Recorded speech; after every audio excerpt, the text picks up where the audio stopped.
Mr. Gozi's Democratic Party (PD) saw its numbers support at the latest Italian election 2018 polls in favour of the eurosceptic five-star movement M5S and Lega parties. The Italian EU Affairs Minister suggested the resounding defeat of the pro-EU PD, which won more than 40% at the last European election in 2014, signalled the start of a bad period for the European Union. He said, "It was a very ugly election, a clear defeat.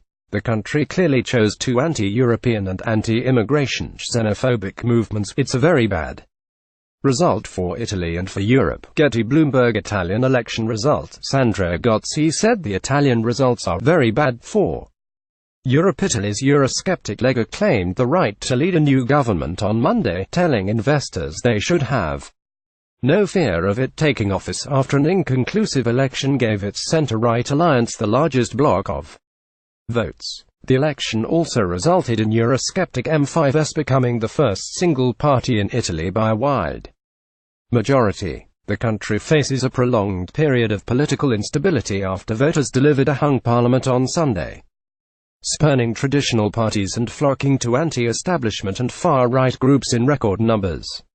Speaking to Bloomberg, Mr. Gozi continued, "We risk seeing European train take off with a grand coalition in Berlin, with the obvious leadership of Emmanuel Macron, while Italy stays at the railway station to wave goodbye with its hand. There isn't a possible majority, but the two winners, the extreme right coalition led by extreme right leader Matteo Salvini and the False Party Five-Star Movement, are both anti-European. It's very difficult for Italy at this moment, with this unclear majority, to play the role that it should be the Italian role in Europe.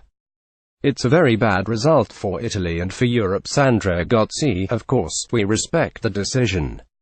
It's a democracy, but the fact that we respect the decision does not keep us from having our own ideas." Dubbed the Italian Farage for his anti-Europeanism, Lega leader Matteo Salvini has vowed to make extreme reforms to European laws if elected, has threatened the EU with the possibility of an Italexit, and pledged in his party's manifesto to defend Italian borders from the invasion of illegal immigrants.